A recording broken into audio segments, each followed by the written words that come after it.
Hello everyone, welcome to success with Rai academy. 25 अगस्त 2021 के दैनिक जागरण के राष्ट्रीय संस्करण को आज की इस वीडियो में हम डिस्कस करेंगे। तो चलिए वीडियो को शुरू करते हैं। दैनिक जागरण ने जो सबसे मेन हेडिंग बनाई है वो है केंद्रीय मंत्री राणे महाराष्ट्र में गिरफ्तार। नारायण राणे हैं, ये महाराष्ट्र के हैं, पहले शिवसेना में थे और फिर भाजपा में शामिल हुए, फिर इन्हें केंद्रीय मंत्री बनाया गया। ये वर्तमान में सूक्ष्म लघु एवं मध्यम उद्यम मंत्री हैं और इनकी गिरफ्तारी इसलिए की गई है क्योंकि इन्होंने एक सम्मेलन में बयान दिया था मुख्यमंत्री उद्धव ठाकरे के खिलाफ। इन्होंने उस सम्मेलन में उद्धव ठाकरे को थप्पड़ मारने की बात बोली थी, जिसके बाद ये कार्रवाई राज्य पुलिस द्वारा की गई है। हालांकि ये गिरफ्तारी असंवैधानिक इसलिए बताई जा रही है क्योंकि किसी भी मंत्री की गिरफ्तारी से पहले लोकसभा अध्यक्ष से अनुमति लेनी होती है, लेकिन महाराष्ट्र राज्य की पुलिस ने ऐसा कुछ भी नहीं किया। हालांकि उन्हें जमानत मिल चुकी है, लेकिन ये मामला अब तूल पकड़ रहा है। केंद्रीय सूक्ष्म लघु एवं मध्यम उद्यम मंत्री और भाजपा नेता नारायण राणे को महाराष्ट्र में रत्नागिरी में मंगलवार को गिरफ्तार कर लिया गया। उनकी गिरफ्तारी मुख्यमंत्री उद्धव ठाकरे को कहे गए अपशब्द के आरोप में हुई है।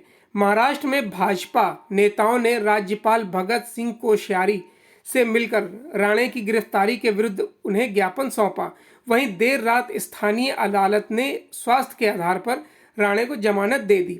सोमवार को जन आशीर्वाद यात्रा के दौरान राणे ने पत्रकारों से बात करते हुए सीएम ठाकरे को थप्पड़ मारने की बात कही थी। राणे ने इस बयान के बाद शिवसेना कार्यकर्ताओं द्वारा प्रतिक्रिया व्यक्त की जाने लगी। नासिक, पुणे एवं महाड़ में उनके विरुद्ध प्राथमिकी दर्ज कराई गई थी। अब इसमें जो मैंने आपको बताया कि लोकसभा अध्यक्ष की अनुमति के बिना ही इनकी गिरफ्तारी हुई है। राणे के वकील अनिकेत निकम का कहना है कि महाराष्ट्र पुलिस द्वारा उनकी गिरफ्तारी गैर कानूनी ढंग से की गई है। 7 वर्ष से कम सजा वाले मामलों में नोटिस देकर कार्रवाई करने का प्रावधान है। राणे की गिरफ्तारी बिना नोटिस के की गई है। राणे केंद्रीय मंत्री हैं। गिरफ्तारी से पहले लोकसभा अध्यक्ष से अनुमति ली जानी चाहिए थी, इसका पालन नहीं हुआ है। नेक्स्ट न्यूज़ है 28 माह बाद यानी 28 महीने बाद भारत और पाकिस्तान ने एक दूसरे के राजनयिकों को जारी किए वीजा। संबंधों को सामान्य बनाने की कोशिश के तहत भारत और पाकिस्तान ने करीब 28 महीने के बाद एक दूसरे के राजनयिकों को असाइनमेंट वीजा जारी किया है। पाकिस्तान के एक अंग्रेजी अखबार के मुताबिक भारत और पाकिस्तान ने हालिया हफ्ते में एक दूसरे के राजनयिकों को 15 मार्च 2021 तक दाखिल सभी आवेदनों पर वीजा जारी कर दिए हैं। इस तरह कुल 7 पाकिस्तानी राजनयिकों को भारतीय वीजा और 33 भारतीय अधिकारियों को पाकिस्तानी वीजा मिल गया है। दोनों देश एक दूसरे के राजनयिकों को और असाइनमेंट वीजा जारी कर सकते हैं और दोनों देश अन्य देशों के राजनयिकों और दूतावास कर्मियों के लिए असाइनमेंट वीजा जारी करते हैं। हालांकि इसमें दावा किया जा रहा है कि यूएई यानी कि वाशिंगटन में संयुक्त अरब अमीरात के राजदूत यूसुफ अल ओतोबा ने अप्रैल में स्टैनफोर्ड यूनिवर्सिटी के हुवर इंस्टीट्यूशन के साथ एक वर्चुअल चर्चा में कहा था कि कश्मीर में तनाव घटाने और संघर्ष विराम में यूएई ने महत्वपूर्ण भूमिका निभाई है। यानी कि ये जो वीज़ा भी जारी किए गए हैं उसमें यूएई ने मध्यस्थता की है।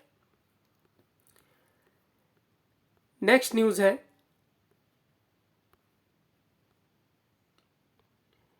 अफगानिस्तान पर शासन को तालिबान ने बनाई काउंसिल।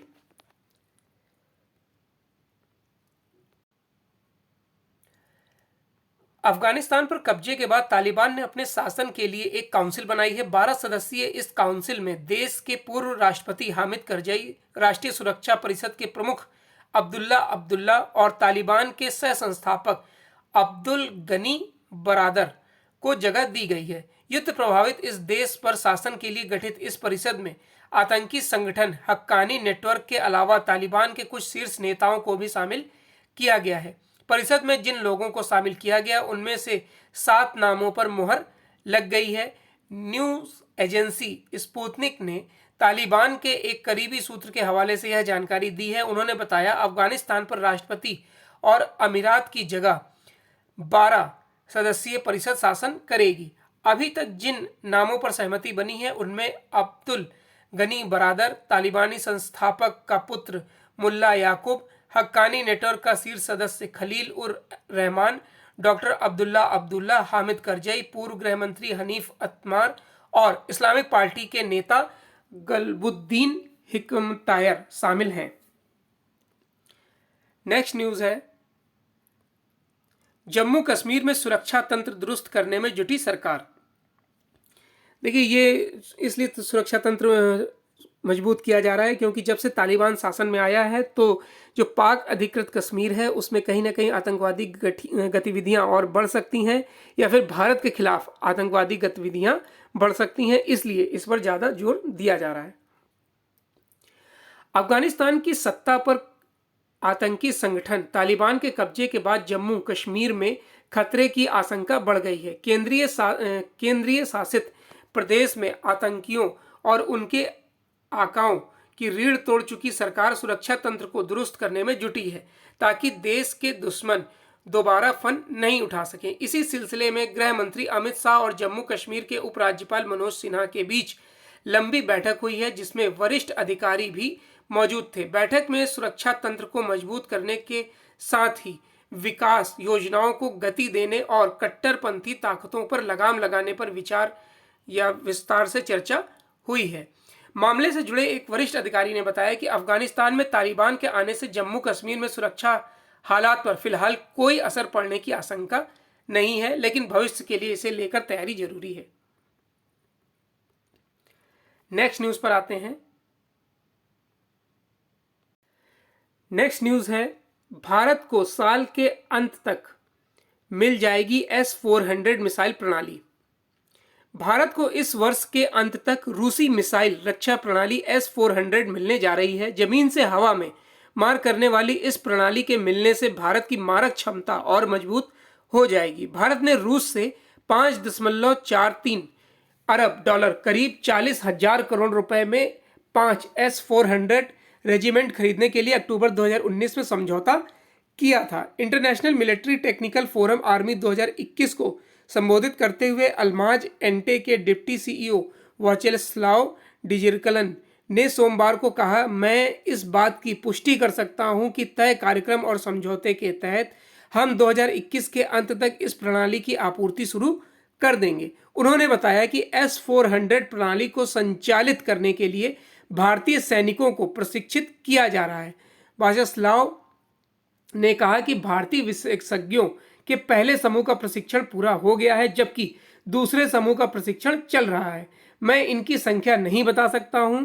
भारत को रूसी क्रिवाक श्रेणी के पहले 2 युद्धपोत मध्य 2023 तक मिलेंगे। रूस की राजधानी मॉस्को में लगी हथियारों की प्रदर्शनी international military technical forum army 2021 में यूनाइटेड शिप बिल्डिंग कॉरपोरेशन के सीईओ एलेक्सी राखमनोव ने बताया कि रूस द्वारा निर्मित क्रिवाक श्रेणी के पहले 2 स्टील्थ फ्रेगेट की आपूर्ति मध्य 2023 तक होने की संभावना है। नेक्स्ट न्यूज है, अर्धसैनिक बलों को पहली बार मिलेगी BIS मार्क स्वदेशी बुलेट प्रूफ जैकेट। प्रधानमंत्री नरेंद्र मोदी ने आत्मनिर्भर भारत विजन के तहत केंद्रीय सशस्त्र पुलिस बलों को पहली बार भारतीय मानक ब्यूरो मार्क लेवल 5 की बुलेट प्रूफ जैकेट उपलब्ध कराई जाएगी। केंद्रीय गृह मंत्रालय के सूत्रों के मुताबिक करीब 4,000 जैकेट्स की यह खेप 23 से 24 सितंबर तक उपलब्ध करा दी जाएगी। अग्रिम मोर्चे पर VIP लोगों की सुरक्षा और नक्सल प्रभावी व जम्मू कश्मीर जैसे अन्य अशांत इलाकों में तैनात CAPF कर्मियों को उनकी सुरक्षा के लिए बुलेट प्रूफ जैकेट उपलब्ध कराई जाती है। वर्तमान में CAPF द्वारा इस्तेमाल की जा रही बुलेट प्रूफ जैकेट्स अमेरिकी न्याय विभाग की शोध विकास एवं मूल्यांकन agency national institute of justice द्वारा युद्धक इस्तेमाल के लिए स्वीकृत है। नेक्स्ट न्यूज है, भारत ने जैश व लश्कर को लेकर किया आगाह। अफगानिस्तान में पाकिस्तान के समर्थन से तालिबान की सत्ता के करीब पहुंचने के भावी अवसर को भारत बखूबी समझ रहा है। लगातार इस तरह की सूचनाएं आ रही हैं कि जैसे मोहम्मद और लश्कर ए तोयबा जैसे आतंकी संगठनों का तालिबान के साथ गहरा संपर्क बना हुआ है। यही वजह है कि हर अंतर्राष्ट्रीय मंच से भारत पाकिस्तान सरकार की तरफ से पोषित इन दोनों आतंकी संगठनों के खतरे के बारे में दुनिया को बताने में लगा है। मंगलवार को संयुक्त राष्ट्र मानवाधिकार परिषद और फिर ब्रिक्स देशों की बैठक में भारत ने जैश और लश्कर के खतरे के मुद्दे को उठाकर पाकिस्तान को कटघरे में खड़ा किया है। ब्राजील, रूस, भारत, चीन व दक्षिण अफ्रीका यानी ब्रिक्स के राष्ट्रीय सुरक्षा सलाहकारों की बैठक में एनएसए अजीत डोभाल ने दो टूक कहा कि सीमा पर आतंकवाद का मुद्दा पहले से भी ज़्यादा महत्वपूर्ण हो गया है। कुछ देशों की मदद से जैश व लश्कर जैसे संगठन केंद्रीय व वैश्विक शांति के लिए गंभीर खतरा पैदा कर सकते हैं। इस बैठक में अफगानिस्तान का मुद्दा काफ़ी प्रमुखता से उठा, लेकिन आतंकवाद को लेकर भी सभी देशों की चिंताएं समान सामने आई हैं। सभी एनएसए के बीच यह सहमति बनी कि ब्रिक्स देशों की शिखर बैठक में एक साझा आतंकरोधी कार्य योजना को पारित करवाया जा सकता है।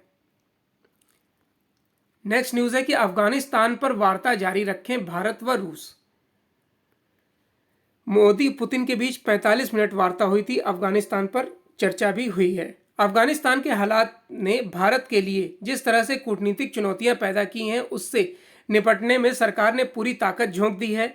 संयुक्त राष्ट्र में भारतीय दल से लेकर यहाँ विदेश मंत्रालय का हर विभाग हालात को संभालने और भारतीय हितों की रक्षा सुनिश्चित करने में जुटा है। प्रधानमंत्री कार्यालय भी इस मामले में बड़ी जिम्मेदारी निभा रहा है।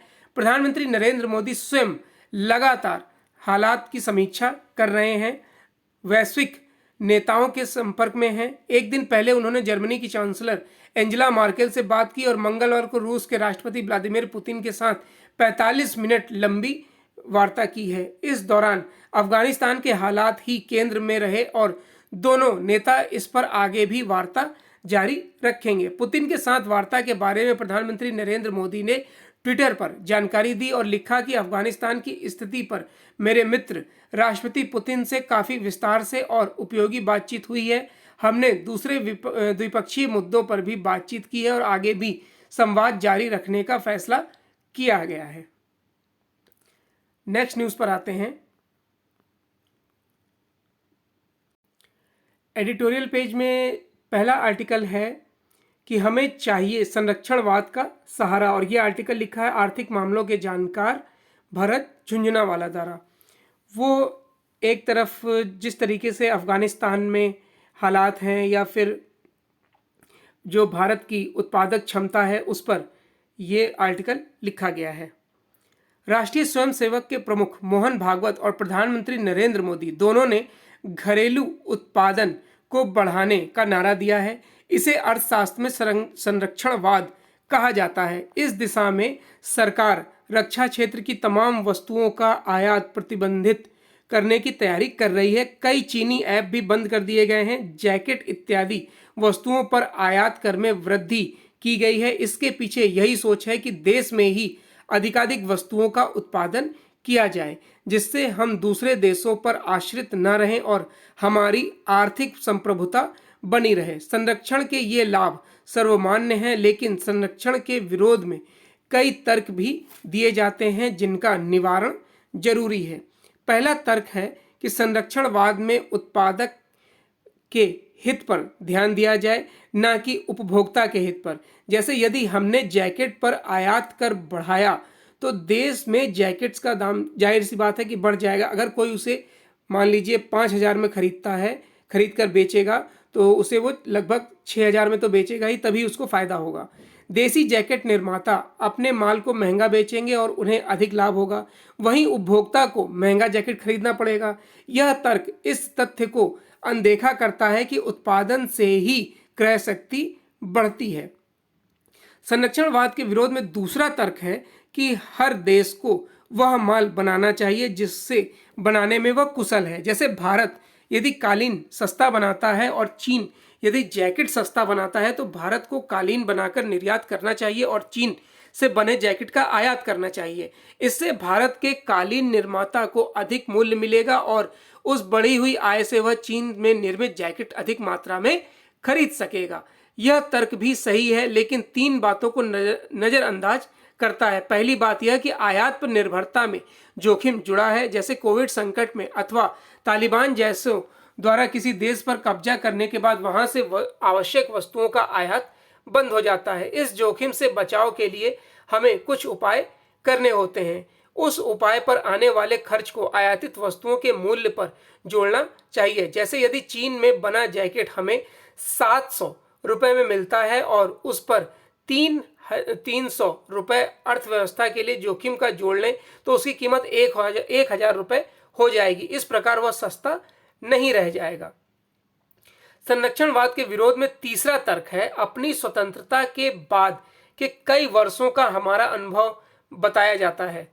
नेहरू के नेतृत्व में हमने सार्वजनिक इकाइयों को प्रोत्साहन दिया और आयात पर अंकुश लगाए रखा ताकि देश में उत्पादन बढ़े। हालांकि ऐसा करते हुए हमने एक साथ 2 गलतियां भी की हैं। पहली गलती यह है कि सार्वजनिक इकाइयों से जुड़े अधिकारियों और नेताओं को जवाबदेही सुनिश्चित नहीं की गई। इससे वे इकाइयां भ्रष्टाचार एवं भाई भतीजावाद का अड्डा बनती गईं। दूसरी समानांतर गलती देश में प्रतिस्पर्धा को दबाने की रही। एक समय देश में केवल वालचंद और बिरला ही कार बनाते थे। तब टाटा ने भी कार उत्पादन में हाथ आजमाने का प्रयास किया था, लेकिन उन्हें लाइसेंस नहीं दिया गया। इस प्रकार देखें तो स्वतंत्रता के बाद के दौर में भ्रष्टाचार के प्रसार और प्रतिस्पर्धा पर प्रहार जैसी वजहों से संरक्षणवाद को लेकर कटु अनुभव हुए हैं। सरकार को अतीत के अनुभवों से सबक लेते हुए संरक्षणवाद की राह पर आगे बढ़ना चाहिए। इसके लिए सबसे पहले आयात कर में वृद्धि की जानी चाहिए ताकि घरेलू उत्पादन को संबल मिले। बड़ी कंपनियों पर कर बढ़ाने की कुछ गुंजाइश तलाशी जाए। छोटे उद्योगों द्वारा विकेंद्रीय उत्पादन को भी बढ़ाया जाना चाहिए। स्मरण रहे कि जब तक हमारे नागरिकों को सस्ता विदेशी माल आसानी से उपलब्ध होता रहेगा तब तक वे महंगा घरेलू माल नहीं खरीदेंगे। इससे वोकल फॉर लोकल जैसी महत्वाकांक्षी मुहिम परवान नहीं चढ़ पाएगी। नागरिकों को महंगे घरेलू माल खरीदने की ओर उन्मुख करना होगा और समझना होगा कि ऐसा करना क्यों आवश्यक है। आखिर देश में आयातित वस्तुओं के पक्ष में इतनी आवाज क्यों उठती है? मेरे विचार में इसे बहुराष्ट्रीय कंपनियों के हित पोषित होते हैं। इन कंपनियों में उच्च वर्ग से जुड़े तमाम भारतीय भी कार्यरत होते हैं, इसलिए उनकी वर्ग चेतना उन्हें देश को विदेशी व्यापार बढ़ाने के लिए प्रेरित करती है। नेक्स्ट है तालिबानी सोच से परास्त हुआ अमेरिका, और यह आर्टिकल लिखा है इस्लामिक मामलों के जानकार रामिश सिद्दीकी द्वारा। गत 15 अगस्त को दुनिया ने अफगानिस्तान पर पुनः तालिबान का कब्जा होते हुए देखा।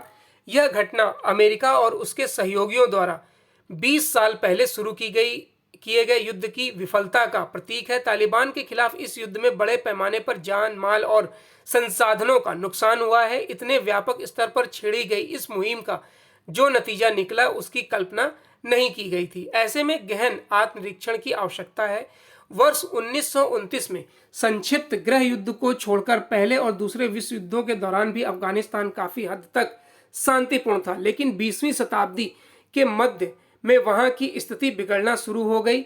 अमेरिका और सोवियत संघ के बीच चले शीत युद्ध के दौरान अफगानिस्तान दोनों महाशक्तियों के बीच संघर्ष का अखाड़ा बन गया। वर्ष 1979 में तत्कालीन सोवियत संघ ने अफगानिस्तान पर आक्रमण कर दिया। इसके उपरांत 1990 के बाद वहां गृह युद्ध छिड़ गया, जिससे अफगानिस्तान को एक असफल राज्य में बदल दिया गया। अमेरिका के संयुक्त चीफ ऑफ स्टाफ के पूर्व वरिष्ठ सलाहकार कार्टर मलकाशियन ने अपनी एक किताब में तालिबान के बारे में बताया कि 2019 में कांधार में तालिबान के एक धार्मिक विद्वान से उनकी मुलाकात हुई। उसने उन्हें बताया कि तालिबान अपनी आस्था के लिए लड़ते हैं, जबकि उनकी नज़र में सेना और पुलिस पैसे के लिए लड़ती है। तालिबान अपनी आस्था के लिए अपना सिर कटवाने को तैयार है, तो ऐसे में सेना और पुलिस उनसे कैसे प्रतिस्पर्धा कर सकती है। वह आगे लिखते हैं कि तालिबान को कुछ ऐसे निर्देश दिया गया है जिससे उनके लोगों को प्रेरित कर दिया है जिससे उन्हें युद्ध में शक्तिशाली बना दिया है। यह वही अमेरिका है जिसने लगभग 3 दशक पहले साम्यवाद की बड़ी दीवार गिरा दी थी। फिर तालिबान के खिलाफ वह नाकामयाब कैसे हो गया? 1981 में अमेरिकी राष्ट्रपति बनने के बाद रोनाल्ड रीगन ने साम्यवाद का मुकाबला करने के लिए एक रणनीति तैयार की थी। उन्होंने कहा कि अमेरिकी नीति में एक वैचारिक जोर की आवश्यकता है। इसके बाद पूंजीवाद को मजबूत करने के लिए हर उपलब्ध संसाधन का उपयोग किया गया। थिंक टैंक, साहित्य, मीडिया और अनेक माध्यमों से पूंजीवाद को साम्यवाद में के एकमात्र उपयुक्त विकल्प के रूप में प्रदर्शित किया गया। परिणाम स्वरूप कुछ ही वर्षों में सोवियत संघ बिखर गया, लेकिन तालिबान के मामले में अमेरिका ने वैचारिक लड़ाई को छोटा करके आंका। अफगानिस्तान के लोगों की धर्म को लेकर अपनी एक समझ है, यह उनके जीवन के लगभग हर हिस्से पर हावी है।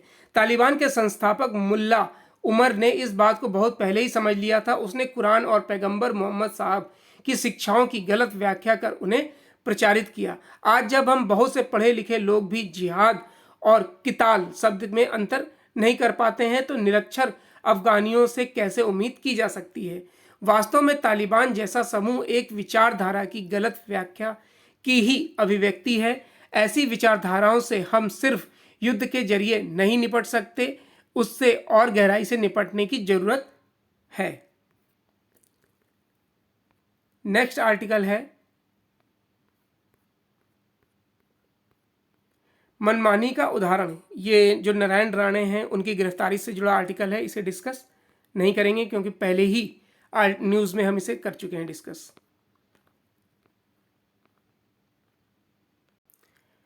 नेक्स्ट पेज है बिजनेस पेज। बिजनेस पेज में पहली न्यूज़ है कि पहली तिमाही में 18.5% की दर से बढ़ सकती है जीडीपी। और ये जो रिपोर्ट है वो पेश की है एसबीआई ने। चालू वित्त वर्ष 2021-22 की पहली तिमाही के दौरान देश की जीडीपी यानी सकल घरेलू उत्पाद 18.5% की दर से बढ़ सकती है। एसबीआई इकोरैप रिसर्च रिपोर्ट के में यह अनुमान व्यक्त किया गया है। हालांकि यह वृद्धि अभी भी बेहतर नहीं कही जा सकती है, क्योंकि वित्त वर्ष 2020-21 की पहली तिमाही में जीडीपी वृद्धि दर 0 से भी नीचे चली गई थी। पिछले वित्त वर्ष की पहली तिमाही में जीडीपी उसके पिछले वित्त वर्ष 2019-20 की पहली तिमाही की तुलना में 23.9% नीचे गिर गई थी। अप्रैल जून 2019 में भी आंकड़े बेहतर नहीं थे, क्योंकि उस अवधि में जीडीपी 5% की दर से बढ़ी थी। नेक्स्ट न्यूज़ है भारत दूसरा आकर्षक मैन्युफैक्चरिंग हब। अमेरिका को पछाड़कर भारत दुनिया का दूसरा सबसे आकर्षक मैन्युफैक्चरिंग गंतव्य बन गया है। रियल एस्टेट सलाहकार कुशमैन एंड वेकफील्ड ने यह जानकारी दी है। मुख्य रूप से कम लागत के दूसरे चलते देश का आकर्षण बढ़ा है। सूची में चीन पहले स्थान पर बरकरार है। कुशमैन एंड वेकफील्ड ने कहा है कि वैश्विक मैन्युफैक्चरिंग जोखिम सूचकांक 2021 में चीन पहले स्थान पर कायम है। यह सूचकांक यूरोप, अमेरिका तथा एशिया प्रशांत के 47 देशों में से वैश्विक विनिर्माण के लिए आकर्षण या लाभ वाले गंतव्यों का आकलन करता है। सबसे अधिक मांग वाले मैन्युफैक्चरिंग गंतव्यों में चीन के बाद भारत दूसरे स्थान पर है। इस सूची में अमेरिका तीसरे, कनाडा चौथे, चेक गणराज्य 5वें, इंडोनेशिया 6ठे, लिथुआनिया 7वें, थाईलैंड 8वें, मलेशिया 9वें और पोलैंड 10वें स्थान पर है। नेक्स्ट न्यूज़ पर आते हैं जो है स्पोर्ट्स पेज से कि उद्घाटन समारोह में दिखी पैरा एथलीटों की शक्ति। पैरा एथलीटों के जज्बे को सलाम करते हुए 16वें पैरालंपिक खेलों का उद्घाटन समारोह मंगलवार को शुरू हुआ टोक्यो में, जिसमें कोविड-19 महामारी के कारण हो रही रुकावटों के बीच आगे बढ़ने का संदेश दिया गया। पैरालंपिक खेल 57 वर्षों के बाद टोक्यो में फिर से आयोजित हो रहे हैं, जिससे जापान की राजधानी 2 बार इन खेलों की मेजबानी करने वाला पहला शहर बन गया है। समारोह के लिए विविधता और समावेश के प्रतीक के तौर पर पैरा एयरपोर्ट जैसा मंच तैयार किया गया था। समारोह की शुरुआत एक वीडियो के साथ हुई जिसमें पैरा खिलाड़ियों की शक्तियों को दर्शाया गया। वीडियो के खत्म होते ही पैरा एयरपोर्ट में कर्मियों की तरह पोशाक में रंगारंग कार्यक्रम पेश किया गया। इस पहले अंतर्राष्ट्रीय पैरालंपिक समिति के अध्यक्ष एंड्रू पारन्सस और जापान के सम्राट नारुहितो का स्टेडियम में स्वागत किया गया, जिसके बाद 4 बार के ओलंपिक फ्रीस्टाइल कुश्ती चैंपियन काओरी इको और बचाव कार्यकर्ता ताकुमी को भी इसमें शामिल हुए। तो ये आज का यानी 25 अगस्त 2021 का दैनिक जागरण का राष्ट्रीय संस्करण था। आई होप आपको वीडियो अच्छा लगा होगा। कमेंट बॉक्स के माध्यम से आप जरूर बताइएगा आपको वीडियो कैसा लगा। वीडियो देखने के लिए धन्यवाद।